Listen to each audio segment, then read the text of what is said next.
জাতিসংঘের প্রতিবেদন এবং চীনা দূতাবাসে হুমকি, বড় কোনো বিপদের মুখে পড়তে যাচ্ছে বাংলাদেশ।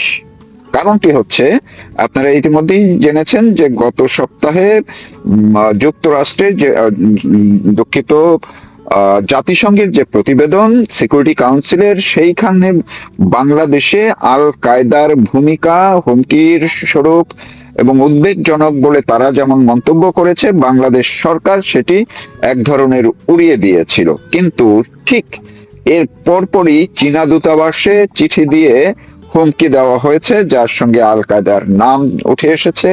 রাশিয়ান দূতাবাসে একই ঘটনা। এর আগে কানাডা দূতাবাস কয়েকদিন আগে আলাদা করে নিরাপত্তার জন্য সতর্কতা জারি করেছে।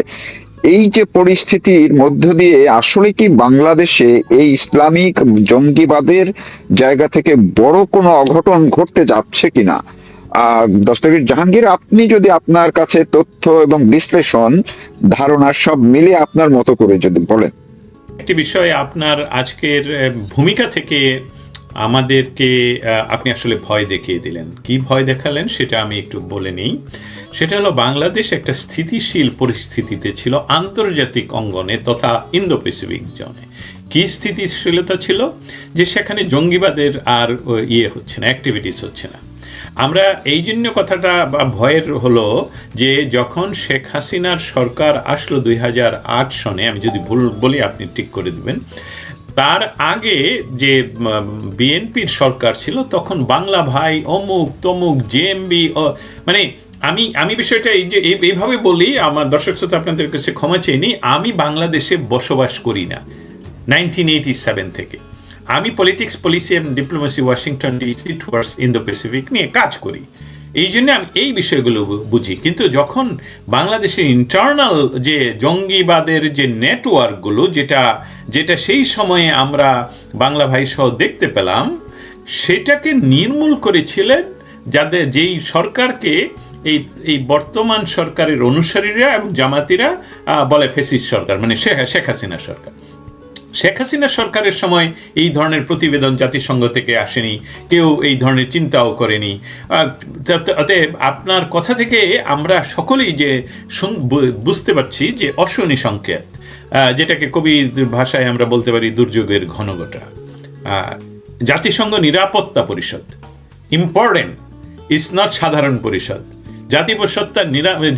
জাতিসংঘ নিরাপত্তা পরিষদ ডিসিশন নিতে পারে যে কোনো দেশে পরাশক্তির কোনো সৈন্যবাহিনী পাঠাবে কিনা, যেমন ইরাক। সেই নিরাপত্তা পরিষদের এই অগাস্ট মাসে, এখনো যে মাসে আমরা কথা বলছি, সেই মাসে তাদের প্রতিবেদনে বলেছেন যে উদ্বেগ প্রকাশ করা হয়েছে। সেখানে বাংলাদেশ শব্দটা আসছে কিভাবে সেটাও আমি উত্থাপন করি। আসছে এইভাবে, ভারতীয় উপমহাদেশে আল কায়দা AQIS তার বিকেন্দ্রীভূত স্লিপার সেল এবং লজিস্টিক নেটওয়ার্ক গড়ে তোলার জন্য বাংলাদেশকে ব্যবহার করছে। এই প্রতিবেদন প্রকাশের সাথে সাথেই বাংলাদেশের পররাষ্ট্র মন্ত্রণালয় মনে হচ্ছে একটা আমি ছোটকালে আমাদের বাড়ির সামনে অনেক বালু ছিল বাড়ি করার জন্য, সেটা ছিল আমার রসদ, এবং আমি দোকান খুলে বসতাম, ছোট ছোট ছেলেমেয়েরা সেখান থেকে এটা আমি ডিসিশন দিতাম, আমি সমস্ত কিছু, তারা শুধু আমার কথা শুনতে হতো। বিষয়টা মানে এটা কি একটা পররাষ্ট্র মন্ত্রণালয় সেই বালুর টিভির মতন সে কি বিক্রি করছে, কি বলছে, কি সাথে সাথে কোনো চিন্তা, কোনো আলাপ, কোনো আন্তর্জাতিক ভাবে কারোর সাথে আলাপ করে না করেই তারা কি করলো, বাংলাদেশ সরকার সাথে সাথে বলল যে এটা অনুমান ভিত্তিক বলে খারিজ করে দিয়েছে। আমি ক্লান্তভাবে বলছি, কারণ এটার মধ্যে তো থাকতে হবে যৌক্তিক ভাষা, এটার মধ্যে তো থাকতে হবে ডিপ্লোম্যাটিক ভাষা। এটাতে কোনো কিছুই না করলে যে না, এখানে কোনো কলা খাওয়া হচ্ছে না, এই যে বিষয়, আমি কলা খাই না বললেই কি হবে? উট পাখি বলে, বা উটের মতো ওই পাখিটার মতন যদি আমরা বালুর টিভিতে মাথা দিয়ে রাখি তাহলে কি হবে? না, হবে না। তার তথ্যচিত্র এখন ধীরে ধীরে উন্মোচিত হচ্ছে, যেটা নিয়ে আপনি আলাপ করছেন। আমরা জানি গত 7 দিনের ভিতরে একটি হিন্দু পরিবারের সকলকে হত্যা করা হয়েছে। পুলিশ এটাকে শাক দিয়ে মাছ ঢাকার চেষ্টা করে আর 2 জন হিন্দুকে গ্রেফতার করেছে, এবং তারা সেটাকে বলছে গাঁজা সেবন অমুক সেবন নিয়ে, কি আবার জজমিয়া নাটক। কিন্তু এটার সাথে যে এই জঙ্গিবাদের যে হচ্ছে, ছোট ছোট করে তারা বড় অ্যাকশন করার জন্য পরিকল্পনা করছে, এটা আমি বাদে আপনারা সকলেই জানেন বাংলাদেশে যে কোনো সময় বড় দুর্ঘটনা ঘটতে পারে। এবং এটা যত সহজভাবে আমি বলছি তত সহজ নয় বিষয়টা। এটা নিয়ে আমাদের কোথায় ঘটবে? এটা কি কোনো মলে ঘটবে, মানে যেখানে মার্কেট প্লেস সেখানে ঘটবে, না এটা স্কুলে ঘটবে, না এটা বিমানবন্দরে ঘটবে, না এটা প্রত্যেকটা জেলায় আগের মতন ঘটবে? কতগুলো মানুষ মারা যাবে? এসবগুলো তো অনেকেই বলতে পারেন আপনি কোত্থেকে শুনলেন। আমি বললাম আমি ছাড়া আপনারা সকলেই জানেন। অতএব চীন দূতাবাস, রাশিয়ান দূতাবাস সে ইমেলের মাধ্যমে যে হুমকিগুলো দেওয়া হয়েছে, এটা কোনো সাধারণ মানুষের কাজ হতে পারে না। এটা হতে হয় আমরা দুইভাবে বলতে পারি। যারা ফিল্ডে কাজ করেন তাদের পেছনের ইন্ধনদাতা নিয়ে আমরা এখন কথা বলছি না, যারা ফিল্ডে কাজ করেন তাদেরকে নিয়ে কথা বলছি। এবং আমরা একদিন সকালবেলায় বহু বছর আগে শুনলাম পৃথিবীতে এই আল কায়দা আছে, CNN কথা বললো, ফক্স কথা বললো, আমরা মনে করলাম আল কায়দা তোকে আগে কখন দিন শুননি। আল কায়দা হয়ে গেল, এখনো আছে, কাজ করছে, বিভিন্ন দেশে কাজ করছে। এখন ফাইনালি একটা স্থিতিশীল উর্বর ভূমি চীনের সাথে যেখানে বসতে পারলে, অস্থিতিশীল অবস্থায় থাকতে পারলে, আন্তর্জাতিক বলয়ের যারা চীনের বাণিজ্য অ্যাগ্রেশন শব্দটা ব্যবহার করি, বাণিজ্য অ্যাগ্রেশনকে তারা প্রতিহত করতে চায়, তাদের কি কাজ? এবং তাদের কাজের জন্যই কি এই স্লিপিং সেল যেটাকে জাতিসংঘ বলছে তাদেরকে কি ঘুম থেকে তুলে ব্যবহার করা হচ্ছে? এবং তাদের মাধ্যমে কি রাশিয়া চাইনিজ দূতাবাসকে হুমকি দেওয়া হচ্ছে? কিছুদিন আগে আপনি নিজেও জানেন আরও কয়েকটি দূতাবাসের একই ঘটনা ঘটেছে। তুলনামূলকভাবে আমি শুধু সহজ করার জন্যে, এটা যাতে আমাদের সাধারণ দর্শক শ্রোতারা সহজে বুঝতে পারেন যে এটা শুধু এই ছোটোখাটো কোনো গেম নয়, it's a serious game, it's a so serious matter. এবং সেটার সাথে তারেক জিয়ার সরকারের ভূমিকা কি আদৌ আমরা দেখতে পাচ্ছি কোনো শক্তিশালী ভূমিকা? কেন তিনি সেই আগের ওনার মার সরকারের সময় যেখানে জঙ্গিবাদের চারণভূমি হয়েছিল বাংলাদেশ, সেখানে এই মুহূর্তে আবার কেন এই একই দিনে, একই সময়ে, একই সপ্তাহে আমরা দেখতে পাচ্ছি চীন দূতাবাসের এই ইমেল, দেখতে পাচ্ছি রুশ দূতাবাসে আক্রমণের ইমেল, সেই সাথে গত সপ্তাহে জাতিসংঘের সিকিউরিটি পরিষদের প্রতিবেদন, এবং বাংলাদেশ সরকারের ভেহেমেন্টলি অস্বীকার করা এরকম কিছু নাই। কয়েক জায়গায় বোমা বিস্ফোরণ ঘটেছে, বোমা পাওয়া গেছে, বিভিন্ন জায়গায় এমনও ঘটনা ঘটেছে এই একই সময়ের মধ্যে, গত এই আগস্ট মাসের মধ্যেই। সেটাই সম্পূর্ণভাবে যদি কোনো একটা মাসকে, গত 15 বছর যে ফেসিস্ট সরকার ছিল, তথাকথিত শেখ হাসিনা সরকারকে যারা ফেসিস্ট সরকার বলে, সেই গত 15 বছরে আমরা শুধু যেভাবে 5ই অগস্ট ঘটানো হলো সেটা আমরা দেখতে পেয়েছিলাম হোলি আর্টিজানে। এবং হোলি আর্টিজানের মানুষ যাদেরকে জেলে পুরে রাখা হয়েছিল তাদেরকে মুক্ত করে দেওয়া হয়েছে। নরসিংদী জেলখানায় যাদেরকে যে জঙ্গিদেরকে রাখা হয়েছিল তাদেরকে সরকার পরিবর্তনের আগেই জেল ভেঙে নিয়ে যাওয়া যায়। সেই বিষয়ে যখন বাংলাদেশ প্রিজন সিস্টেমের যিনি প্রধান, তাকে কি বলে আমি জানি না, উনি যখন আইজি প্রিজন, তো ওনাকে যখন ওনাকে মুখ খুললেন, ওনাকে রিমুভ করে দেওয়া হলো। তাহলে কি সরকার আসলে কে চালাচ্ছে? সরকার কি আসলে বিএনপি চালাচ্ছে, না সরকার চালাচ্ছে সেই জঙ্গি গোষ্ঠী? এইটা নিয়ে যেরকম প্রশ্ন, আরেকটা তথ্য আমি ইতিমধ্যে বলেছি কিন্তু আমি আবারও রিপিট করতে চাই যে আশঙ্কা হচ্ছে নট অনলি সাংবাদিক মহলে, আশঙ্কা হচ্ছে রিয়েল জায়গায় যারা গোয়েন্দারা ইতিমধ্যে প্রতিবেদন জমা করেছেন যে বাংলাদেশের বড় ধরনের কোনো জঙ্গি আক্রমণ হতে পারে। এই বিষয়টা এই সরকারের কি নিয়ন্ত্রণে আছে, না অন্য কোনো ক্রীড়ানক পিছন থেকে খেলছে? সেটাই আমাদের দেখার বিষয়, অপেক্ষা করার বিষয়। জি। আর যদি তাই হয়, আপনি যে আশঙ্কাটার কথা বললেন, এবং এটি বাংলাদেশের ভেতর থেকেও কিন্তু করা হচ্ছে, অনেকেই এটি বলছেন, যদি তাই হয়, এইসব ক্ষেত্রে এটা তো ছোটখাটো বিষয় না। এতদিন আমাদের না হয় বাংলাদেশে জেএমবি, হরকাতুল জিহাদ এইসব, কিন্তু এখন যখন আমি দর্শকদের উদ্দেশ্যে বলবো যে জাতিসংঘ থেকে যে প্রতিবেদন, সেখানে কিন্তু সরাসরি আল কায়দার ডাইরেক্ট তাদের নামটি ব্যবহার করা হয়েছে, কোনো ভায়া মিডিয়া বা এজেন্টের বিষয় না। ফলে যেই দেশেই আল কায়দার সরাসরি এই ধরনের তৎপরতা দেখা গেছে, সেইখানেই কিন্তু আমরা তৃতীয় কোনো জায়গা থেকে জঙ্গি নিধনের, সন্ত্রাসী নিধনের বড় কোনো উদ্যোগ দেখতে পাই। কি উদ্যোগ হয়, এইটা যদি আপনি একটু ব্যাখ্যা করেন। কোন ধরনের উদ্যোগ আমরা অনেক মধ্যপ্রাচ্যের অনেক দেশে দেখেছি। এখন ভারত প্রতিবেশী দেশ হিসেবে কিন্তু বারবার তাদের যে ভয়ের একটাই কারণ, এই দেশে প্রতিবেশী বাংলাদেশে যদি জঙ্গির উত্থান হয়, এটি তাদের বড় ভয়। তো সেই ক্ষেত্রে আপনি যে দেশটিতে আছেন, সেই দেশে তারাও জঙ্গিবাদের বিরুদ্ধে কথা বলে এবং অ্যাকশনে যায়। আবার ভারতও যদি সেই ধরনের হয়, আবার চীনা দূতাবাস, যারা খুবই বড় একটি বাংলাদেশের ক্ষেত্রে ভূমিকা রাখেন, সেই অর্থাৎ এবার কিন্তু স্টেক হোল্ডার সব কিন্তু বিগ, বড় বড়। তো এই ক্ষেত্রে আসলে কি হতে পারে আপনার অভিজ্ঞতা অনুযায়ী, আপনি কিভাবে ব্যাখ্যা করবেন এটাকে? আহ, আমরা যে বিষয়টা নিয়ে কথা বলছি এবং যে প্রশ্নটা আপনি উত্থাপন করলেন, এটা কিন্তু খুব সহজভাবে সহজ কথায় বলে ফেলা যাবে না। আমি প্রথম আরেকটু বিশ্লেষণ করে আসি। ইতিমধ্যে যে আমি লম্বা কথা বললাম, সেখানে বিশ্লেষণের চেয়ে আমি যে তথ্যগুলো একত্রিত ছিল আমার ব্রেনে, সেটাকে আমি ডিসবার্স করলাম। এখন কথা হলো জাতিসংঘের নিরাপত্তা পরিষদের প্রতিবেদন প্রসঙ্গে আমি কিছু বলব। জাতিসংঘ নিরাপত্তা পরিষদের প্রতিবেদনটিকে যদি আমরা হালকাভাবে দেখি, এটা হবে আমাদের জন্য চরম দুর্ভাগ্য। কারণ আপনি আপনার প্রশ্নে কিন্তু উল্লেখ করেছেন, তারা মেনশন করেছে আল কায়দা। আল কায়দা মেনশন করে, যাতে এটা আল কায়দারও তো বিভিন্ন গোষ্ঠী আছে, সেখানে উনি ওনাদের প্রতিবেদনে উইদিন ব্র্যাকেটে মেনশন করেছেন AQIS।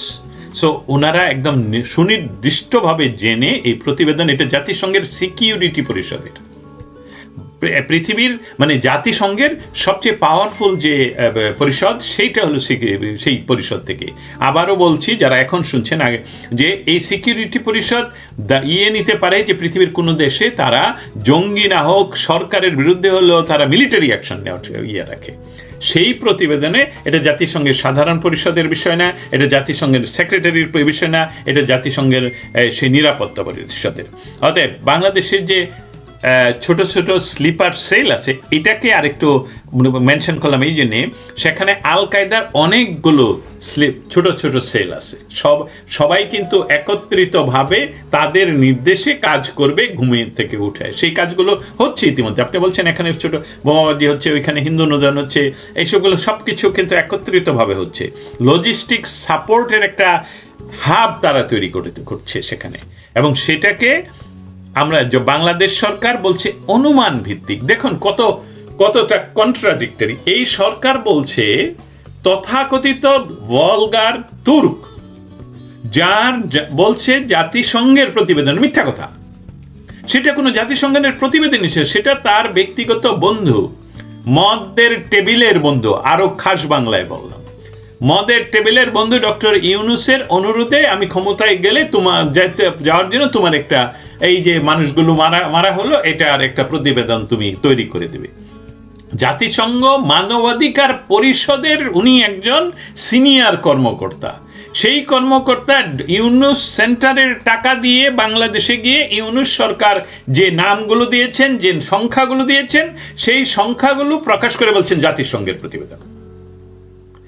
এটাও বলেন জাতিসংঘের মানবাধিকারের কথা বলা হয়নি, সেটাও বলা হয়নি জাতিসংঘের মানবাধিকার কমিশনের প্রধানের প্রতিবেদন, বলা হচ্ছিল জাতিসংঘের প্রতিবেদন। দেখুন কত বড় মিথ্যা প্রপাগান্ডা। আজকে যখন শেখ হাসিনা সরকার ক্ষমতা নেই, বাংলাদেশ বা সে ৭১-এর সরকার ক্ষমতা নেই, সেখানে জাতিসংঘের নিরাপত্তা পরিষদ বলছে আল কায়দা, ইউ মেনশনড ইট, সেখানে তারা অস্বীকার করছে। অতএব আমরা এটাকে ছোট করে দেওয়া যাবে না। সেই সাথে এখন খেলোয়াড়দের কথায় আপনি চলে আসছেন। কূটনৈতিক পাড়ায় হুমকি নিরাপত্তা শেখ হাসিনার 15 বছরে যদি ঘটে থাকে সেটা সরকারের হয়তোবা যেটাকে বলে কনফিডেন্সিয়াল রিপোর্টে আছে, আমরা জানি না। এখন সরকারের কনফিডেন্সিয়াল রিপোর্টে আমি দুঃখিত, আপনার কথার মধ্য দিয়ে আমরা দুজনে যেহেতু সাংবাদিক, আমি একটু ইন্টারাপ্ট করি। আমার মাথায় ঢুকলো আপনার একটা শব্দ, সেইটা আবার একটু পিন করি, নয়তো পরে ভুলে যাব।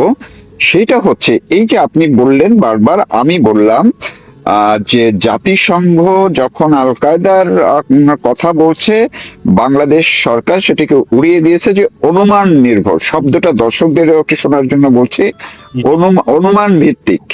তো এখন এই যে অনুমান, জাতিসংঘের সবচেয়ে সুপ্রিম যারা কমিটি, নিরাপত্তা পরিষদকে বাংলাদেশের একজন স্বরাষ্ট্রমন্ত্রী বলেছেন যে না, তোমাদের এটা অনুমান নির্ভর। সেই অনুমান নির্ভরকেই কি জঙ্গিরা প্রমাণ করে দিল এই হুমকি দিয়ে? এমনটা হতে পারে কিনা, এই জায়গাটায় যদি আপনি আপনার ব্যাখ্যা যাওয়ার আগে এইটুকু একটু বলবেন কিনা, যে ওইটা তারা কনফার্ম করলো কিনা যে তোমরা আমাদেরকে পাত্তা দাও নাই, জাতিসংঘ আমাদের কথা বলছে, আমাদেরকে পাত্তা দাও নাই, এই নাও এবার দেখো, এমন কিছু কিনা?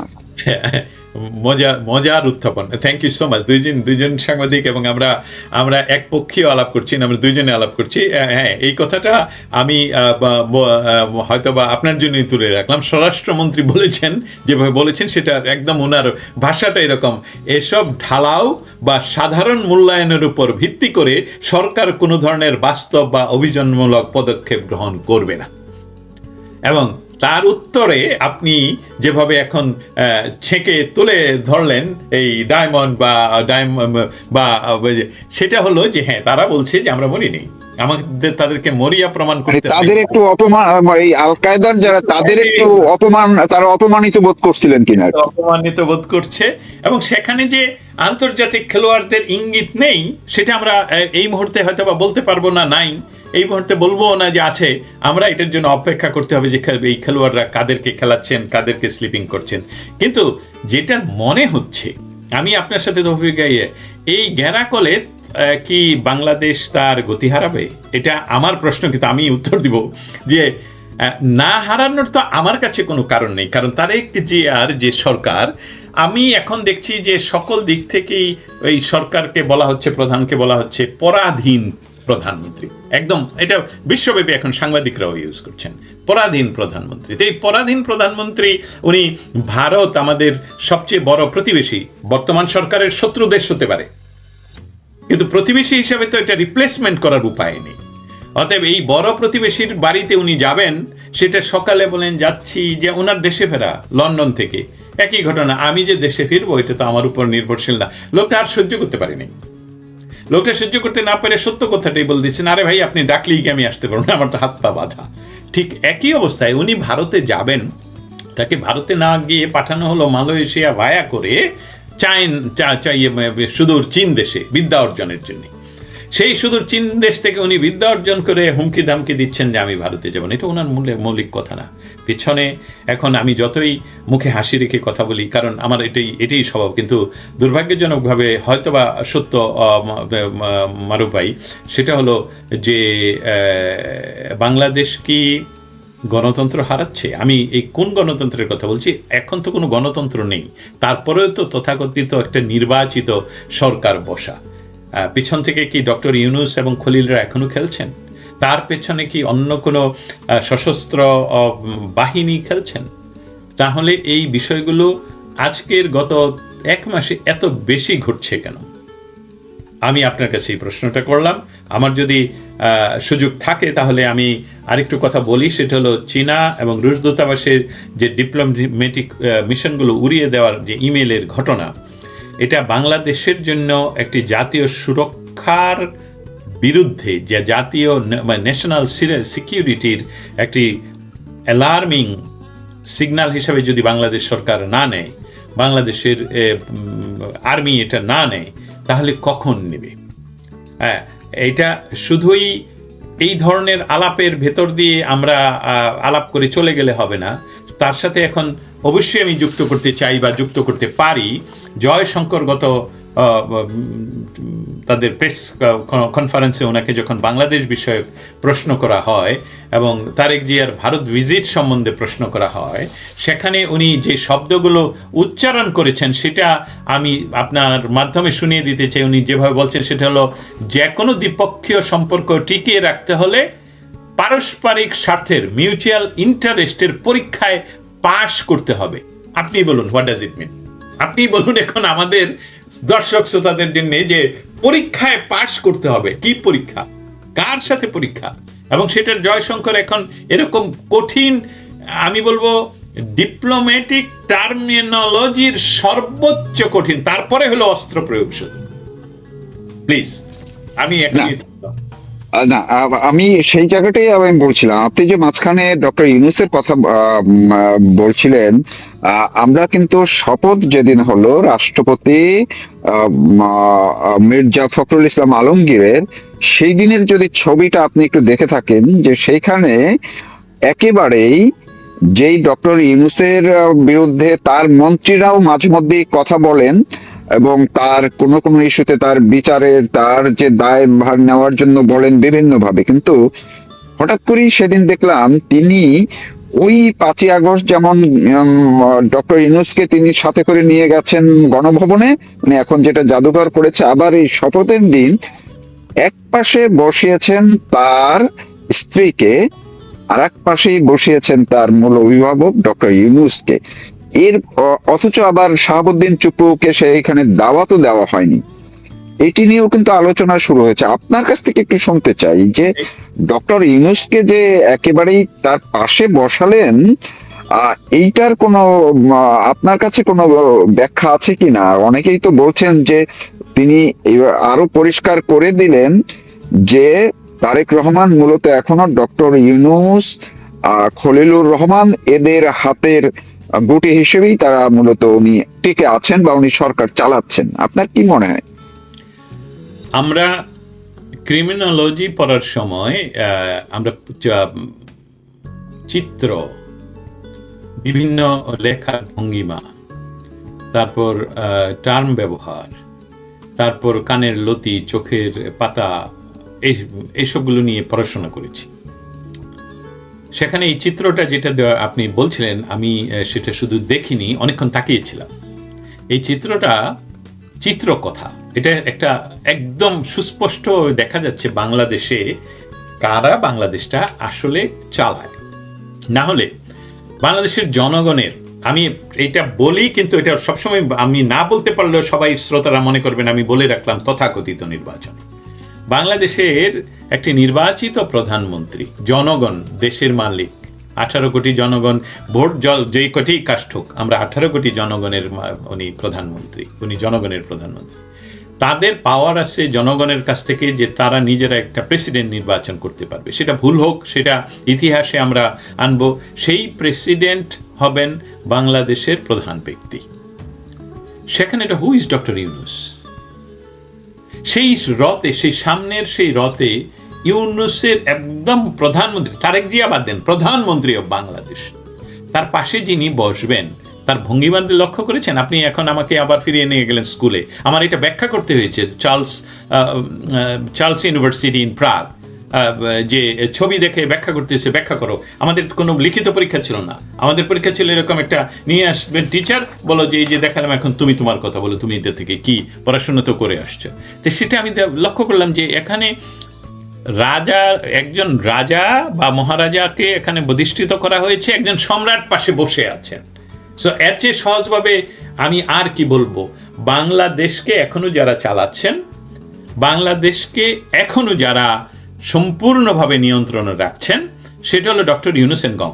কিন্তু একটি সংকেত আজকে আমার এক সিনিয়র জার্নালিস্ট তৌফিক মারুফের সাথে এই আলাপের আগে আলাপ করে আমি বুঝতে পারলাম যে সেখান থেকে এটা বোধ হয় সময় তাদের ফুরিয়ে আসছে। এই যারা সম্রাটের ভূমিকা পালন করছেন বাংলাদেশে, কারণ সম্রাটদের পেছনে যারা সম্রাটদেরকে ফেলে দিয়েছিলেন ভারতের ইতিহাসে, তারা ছিল আমাদের ভারতীয় উপমহাদেশের বাইরের লোক। সেখানকার খেলোয়াড়রা মনে হয় সর্বশেষ এমন কোনো পরিস্থিতির সৃষ্টি কি করবেন যেখানে হয়তোবা এটা প্রলং করা যেতে পারে, যেরকম একটা দুর্বৃত্তকে, একটি বদমাইশকে তারা হত্যা করে, তার নাম হাদি, চেষ্টা করা হয়েছিল বাংলাদেশে এই ডক্টর ইউনূসের একটি অনির্বাচিত সরকারকে দীর্ঘায়িত করার। সেটা যে কোনো উপায়ই হোক, সেই আলোচনা অন্যদিন আপনার সাথে করবো বা শোনানোর জন্যে। সেই রকম কি প্রলং করার জন্য কোনো কিছু সৃষ্টি করবেন? এটা কি ব্যবহার করা হবে বাংলাদেশের সশস্ত্র বাহিনীকে? না বাংলাদেশের সমস্ত জায়গায়, যেটা আমরা আশঙ্কা করছি এই মুহূর্তে, যে জঙ্গি আক্রমণের ফলে সেখানে সরাসরি, যেটা আমাদের আমেরিকান যুক্তরাষ্ট্র তাদের ন্যাশনাল সিকিউরিটির জন্য, আমরা জানি আফগানিস্তানে ঢুকেছেন, এই আফগানিস্তানে যখন আল কায়দা ছিল, এমনকি সিরিয়ার একটা বিরাট অংশ, যেটা এখনো পর্যন্ত সরকার সিরিয়ার কোনো সরকার দখলে নিতে পারেনি, আল কায়দাকে প্রতিহত করার জন্য আমাদের মার্কিন যুক্তরাষ্ট্রের সেনারা সেখানে অবস্থান করেছেন। সেই রকম পরিস্থিতি হলে আমরা আটকাবো কি করে? কোন দেশে? আমেরিকার বিষয়টা হলো টোটালি, আমরা যেটা জানি যে আমেরিকার যেখানে যায়, সেখানে গিয়ে ফিল্ডে নেমে অন্য কোনো দেশ সেখানে তার সাথে কাজ করবে না, এবং কাজ করবে না, প্রতিহত করবে না। তবে চায়নাকে যেভাবে খেপিয়ে তোলা হচ্ছে এই বিভিন্ন কর্মকাণ্ডের ভিতর দিয়ে, এইটা যদি হয় শঙ্কার, সেই শঙ্কার যে পূর্বে ঢাকার মসনদ। এটা হলো আমার সর্বশেষ কথা।